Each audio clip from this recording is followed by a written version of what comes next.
Ji, once again welcome to the program. और आज एक छोटा-सा सेगमेंट लेकर आए हैं, लेकिन बहुत ज़रूरी सेगमेंट है, क्योंकि हमारे थानों में क्या हो रहा है, वहाँ ख़्वातीन पर किस तरह तशद्दुद किया जा रहा है, और इसके अलावा मलीर जुडिशियल मजिस्ट्रेट जो हैं, उसकी अदालत में एक बहन-भाई को बड़ी बुरी तरह पीटा गया है।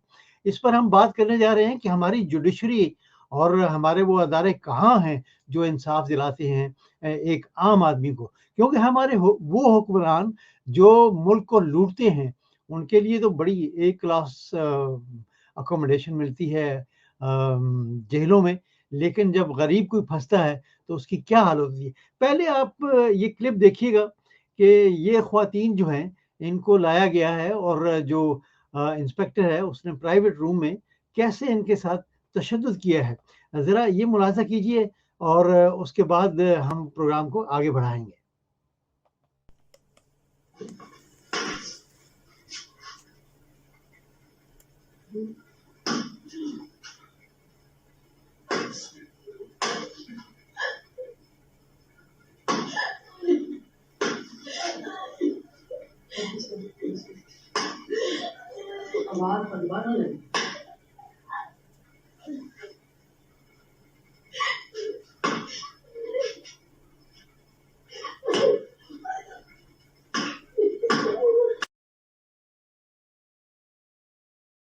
जी, एक तो आपने जो पहला हिस्सा है वो देखा है, लेकिन उस ट्वीट के बाद ये एक ट्वीट जो है पंजाब पुलिस ऑफिशियल का आया है कि आईजी पंजाब ने वाक़या में मुलव्वस लेडी कांस्टेबल और पुलिस एहलकार को नौकरी से बर्खास्त करने का हुक्म दे दिया है। वाक़या में मुलव्वस प्राइवेट खातून और एहलकारों को करार वाक़या सज़ा दिलवाई जाएगी। लेकिन मुझे यहाँ पर अफ़सोस इस बात का होता है कि इन ख़वातीन की जो वीडियो चल रही है, इस पर जो होना ये चाहिए था कि जो पुलिस वाले जिनको बर्खास्त किया जा रहा है, जिनको निकाला जा रहा है, उनकी तस्वीरें भी होनी चाहिए थी और उनका भी जो फेस है वो सामने आना चाहिए था पब्लिक का, ताकि उनको भी कुछ शर्म और हया आती। लेकिन एक और केस हुआ है जो मलीर के हवाले से मैं बात कर रहा था, वो भी ज़रा सुनिए क्या है।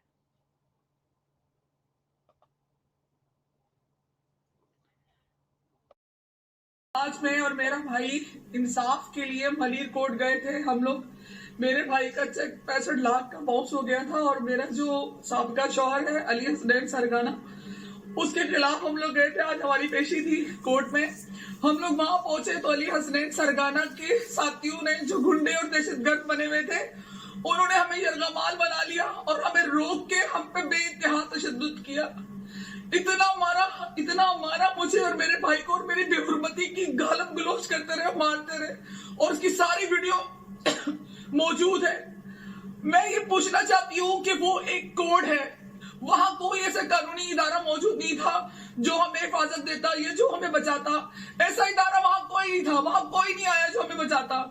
जज साहब का चैम्बर था, जज साहब वहां मौजूद थे, और पहली दफा ऐसा हुआ है कि कोई मुजरिम रिमांड में हो 65 लाख के चेक पे और उसकी बेल वो जो ग्रांट कर दी जाए। अब मजिस्ट्रेट की वो हालत है कि वो भी अंडर प्रेशर था उन लोगों के, और उसने जो कभी भी बेल नहीं हुई रिमांड में, वो रिमांड में उन्होंने बेल भी दे दी उसको और उसको छोड़ दिया, और उन्होंने पकड़ के हमें यरगमाल बना के हमें इतना मारा, कोई हमें बचाने नहीं आया। ये तमाम तर जिम्मेदारी मेरी चीफ जस्टिस पे आयद होती है। जो मेरे साथ हुआ है वो चीफ जस्टिस उसके जिम्मेदार है। और वजीर आजम इमरान खान साहब, मैं आपकी पार्टी का हिस्सा हूं, मैं इस इंसाफ से महरूम हूं, तो आप किस तरह लोगों को उम्मीद दिलाएंगे इंसाफ की, जो मैं आपके लिए दर बदर लोगों को एतमाद देती रहती हूँ कि खान साहब इंसाफ करवाएंगे, इंसाफ लेके आएंगे। जब मेरे साथ इंसाफ नहीं है तो मैं दूसरों को क्या उम्मीद दिलाऊंगी? किस तरह मैं इनके सामने जाऊंगी? चीफ जस्टिस साहब, खुदा के वास्ते रसूल का वास्ता है, आपका जो काम है आप इंसाफ का निजाम बेहतर बनाना है। ये देखिए आपके इंसाफ का मरकज जो कि कोर्ट है, जहाँ पर हमारे जैसे मजलूम जाते हैं इंसाफ लेने के लिए, कोई झगड़ा करने नहीं देते, कोई लड़ाई नहीं देते, लेकिन जब हम लोग वहाँ गए, हमारे साथ अपना जुल्म किया गया, इतना जुल्म किया गया, कौन हिसाब देगा? जी, हमारे साथ इतना जुल्म किया गया, उसका कौन हिसाब देगा?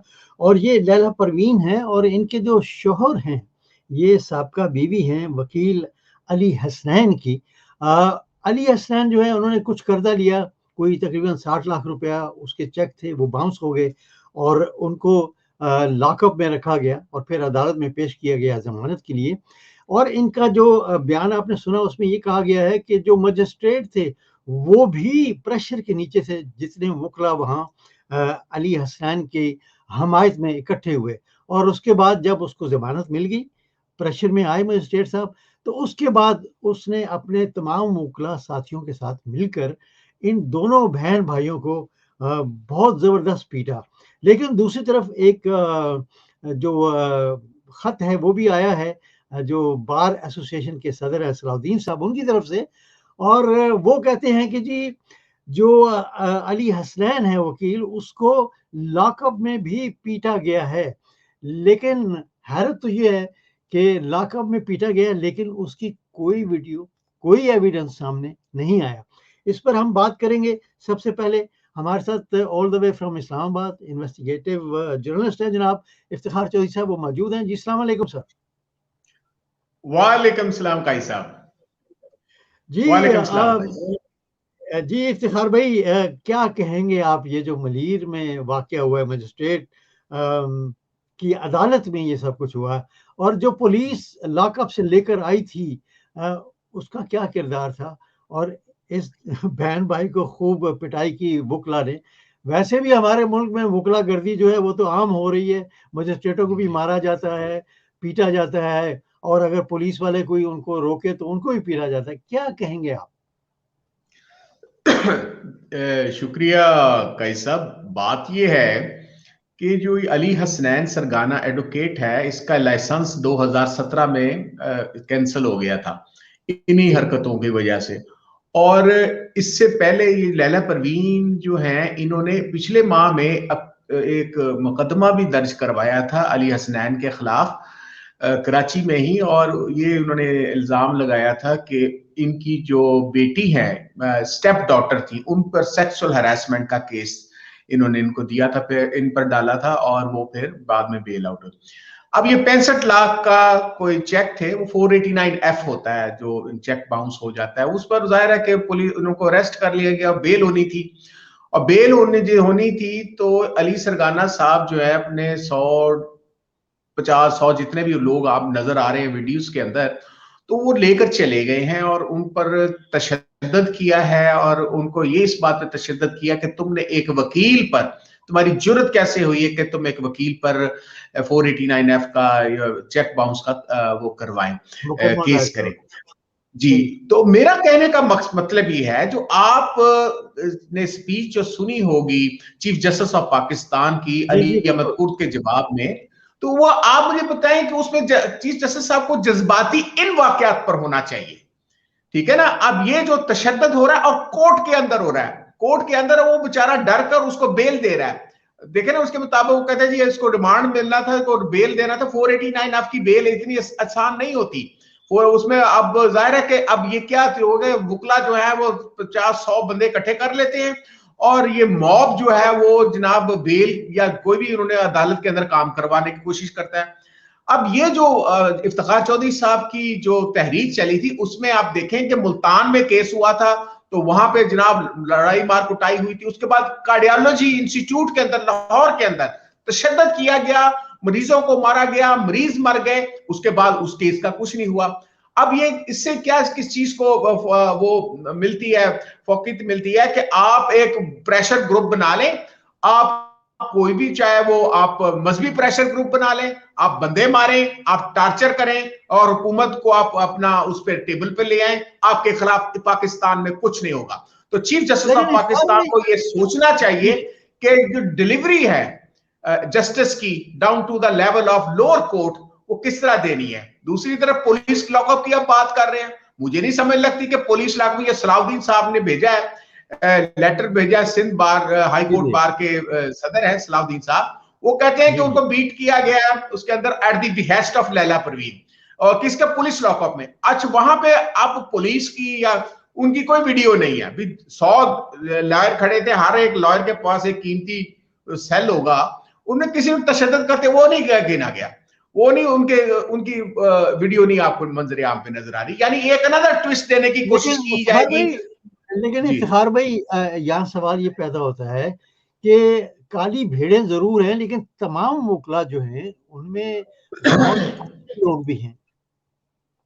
सर मैं इस बात पे एग्री करता हूं, काली भेड़ें जो हैं वो जुडिशरी में भी हैं, वकला में भी हैं, सहाफियों में भी हैं, आर्मी के अंदर भी होंगी। इस तरह जितने हमारा जो कंपोनेंट है ना एक जो नेशन का, उसमें जितने करप्ट हम लोग हैं उतने ही करप्ट जो है उतने नेक लोग भी होंगे, ऑनेस्ट लोग भी होंगे, इसमें इस पर बात नहीं है। देखें जो सिस्टम होता है, सिस्टम में इनबिल्ट मैकेनिज्म होता है। अब देखें आर्मी के अंदर कोई करप्शन होती है या इस किस्म की कोई बात होती है, वहां पर डिसिप्लिन एक ऐसी चीज है कि वो आप ब्रिगेडियर रिजवान को सजाए मौत आप देख लें, लेफ्टिनेंट जनरल जावेद को है, उनको जो उम्र कैद भी हुई है और सजाएं दी जाती हैं, लेकिन यहाँ पे कोई इनबिल्ट मैकेनिज्म नहीं है। तो हमें बार के जो रूल्स हैं उनको अमेंड करना चाहिए कि इस किस्म के लोग जो तशद्दुद में करते हैं, आप किसी को तो मिसाल बनाए ना। हम नहीं कहते कि आप एतजाज एहसन को देख लें, आप दूसरे में हफीज पीरजादा साहब होते थे और हमारे दोस्त होते थे, सीनियर होते थे, और बेशुमार लॉयर्स हैं जो हाईली रिस्पेक्टेबल लॉयर्स हैं जिनकी हम इज्जत करते थे, एक बरोही होते थे। तो उनको आप देखें, एहसन बोन साहब हैं अपना ये बार के सदर हैं, अभी रिसेंटली वो सुप्रीम कोर्ट के बार के सदर मुंतखब हुए थे। और इवन जो दूसरे जो वकला हैं, बेशुमार वकला हैं, तो मैं अभी इस टाइम कोट नहीं कर रहा। तो इसमें काली भेड़ें तो हर जगह मौजूद है। अब लेकिन ये काली भेड़ों में को शय कैसे मिल रही है? अब ये काली भेड़ें जब इफ्तिखार चौधरी की तहरीक चल रही थी उससे पहले ये जरा कम भेड़ें नजर आती थी, अब ज्यादा क्यों आती हैं? कि आप जो है इनको चेक एंड बैलेंस का जो सिस्टम है वो बड़ा खराब हो चुका है। तो हमें ये देखना पड़ेगा कि हमारे जो चीफ जस्टिस ऑफ पाकिस्तान है और चारों चीफ जस्टिस हाई कोर्ट के, वो आपस में बैठ कर ये चीज तय करें कि लॉ ऑफ जो फर्टिलिटी है। जी इफ्तिखार भाई, मुझे तो इस बात पे हैरत हो रही है कि लैला परवीन साहिबा जो हैं वो कह रही थी कि मैं पीटीआई की वर्कर हूं और वो इमरान खान से भी इल्तिजा कर रही थी। तो अगर इस किस्म की खातून को ये मतलब कि मामलात का सामना करना पड़ता है, तो एक आम खातून जो है उसके बारे में तो आदमी सोच भी नहीं सकता, क्योंकि अभी अगला जो मौजू है हमारा वो यही है। जी सर, आपने बिल्कुल सही कहा है सर। लैला परवीन जो है वो पीटीआई की बड़ी सरगर्म रुकन है, और ये तो गवर्नर तो आपके जो इमरान इस्माइल साहब है वो तो वहीं पे बैठे हुए हैं। उनको चाहिए था कि फौरन वो आईजी को कहते कि भाई इसकी इंक्वायरी की जाए कि ये क्या हुआ है। दूसरा, chief justice of Sindh high court को चाहिए था कि फौरन सुओ मोटो लेते, क्योंकि जो जुडिशियल अफसर है वो तो उनका मतायत है। और even chief justice of Pakistan जो कल तकरीर करके गए थे कि 126वां नंबर क्यों आया, तो उस पर वो नाराज हो गए थे अली अहमद कुर्द की बात पे, तो उनको आज अभी 2 दिन हो गए हैं, तो उनको चाहिए था कि इस पर वो एक्शन लेते हैं। ठीक है, एफआईआर दर्ज हो गई है और उसका हस्बैंड गिरफ्तार हो गया है, जो अली हसनैन सरगना है, वो फिर वो सरगना वो फिर वो बेल पे बाहर आ जाएगा। ठीक है ना, फिर नेगोशिएशन शुरू हो जाएंगी, मुकमका शुरू हो जाएगा। क्यों? वैसे मुकमका होगा जिस तरह मुल्तान में हुआ था, कार्डियोलॉजी इंस्टीट्यूट के जो वकला थे वहां हुआ था। इस्लामाबाद के अंदर क्या हुआ था, चीफ जस्टिस ऑफ पाकिस्तान के वो कमरे के अंदर घुसकर टॉर्चर किया गया उनके जो स्टाफ को। ठीक है ना, तो वो जो चैम्बर जो गिराए गए थे और वो फुटबॉल ग्राउंड के अंदर चैम्बर बनाए गए थे। मैं कहता हूँ वकला, अब मेरे भी 10 रिश्तेदार हैं वकला, ठीक है ना, मैं खुद एक क्या कहते हैं लॉ का स्टूडेंट हूं। तो मेरे हिसाब में आप ये देखें कि लॉ तो आपको रिस्पेक्ट सिखाता है। कायदे मोहम्मद अली जिन्ना कौन थे? एक लॉयर थे। अल्लामा इकबाल एक लॉ ग्रेजुएट थे। दूसरे जो वकला जो थे, आप ये देखें कि उसमें हमारी पाकिस्तान की जो फॉर्मेशन है, क्रिएशन है, उसमें उनका बहुत बड़ा रोल था। लेकिन आप वो जो जस्टिस AR कार्नीलिस जो थे या जस्टिस भगवान दास, इस तरह के जो नाम हुआ करते थे, वो हाईली रिस्पेक्टेबल जो नाम हुआ करते थे, वो अब नाम मफकूद क्यों होते जा रहे हैं? ये सोचने का, ये जो अभी हुआ था आपका कॉन्फ्रेंस हुई थी लाहौर के अंदर, उसके अंदर जी जो जी, आसमान मुख्तलिफ नज़ीर वकला वाले। जो आए थे, जी सर, उसमें अभी हामिद साहब ने भी एक बात की है, उन्होंने चीफ जस्टिस ऑफ पाकिस्तान पर बड़े संगीन इल्जाम लगाए, वो खैर इधर दोहराने वाली बातें नहीं है। तो मेरा जी कहने का मकसद ये है कि पाकिस्तान का जब तक जुडिशरी सिस्टम जो है, ये वाकयात है, इस पे सच क्यों नहीं होती कि पाकिस्तान का 126वां नंबर क्यों है। आप जो सही है, है बिल्कुल सही। 4 वो जुमे अतवार वाले दिन आपका खुल जाता है, उसको बेल देने के लिए, उसको रिलैक्सेशन देने के लिए 50 बिल्कुल रुपए के स्टाम्प पर आपको दे दिया जाता है जनाब, बाहर बिल्कुल भेज ऐसी दिया है। जाता है, इफ्तिखार ठीक है ना। भाई, और 10 जी जी, दिन, जी जी सर। इफ्तिखार भाई, मैं अब दूसरा जो हमारा वो मौजू है उस पर आता हूँ कि जुडिशरी की तो हमने बात की है, लेकिन हमारे थानों का क्या है। पीटीआई आई थी, उन्होंने कहा था कि जी हम पुलिस को ठीक करेंगे। 3 साल गुजर गए हैं और ये हालत है कि लोगों को, खास तौर पे जो ख्वातीन है, उनको थाने में बुला के प्राइवेट कमरों में प्राइवेट ख्वातीन को बुलाकर उनसे पिटवाया जाता है, तशद्दुद किया जाता है। गो अगर किसी ने कोई जुर्म किया है तो उसको कानूनी हिसाब से अदालत में ले जाया जाए, उसको सजा दिलवाई जाए। लेकिन ये एक मैं समझता हूँ कि ये इंसानियत के खिलाफ है। आप क्या कहेंगे, ये जो कसूर में वाकया हुआ है, इसके बारे में आप क्या कहेंगे? सर मैं तो उसको बंदा देख के रोना आता है। आप देखें बिलियंस ऑफ रुपीज जो इनकी ट्रेनिंग, पुलिस की ट्रेनिंग और पुलिस को इन्वेस्टिगेशन सिखाने की बात की जाती है। जापान की पुलिस सिस्टम देख लें, आप इवन आप इंग्लैंड में बैठे हुए हैं, इंग्लैंड का पुलिस का सिस्टम देख लें। क्या यहां पे तसव्वुर है कि आपको थाने के अंदर इस तरह का टॉर्चर किया जाए? मॉडर्न टेक्निक्स क्यों नहीं इस्तेमाल की जाती? ये वही जो कॉलोनियल एजेस से वो चलता आ रहा है, पुलिस जो 1861 का पुलिस।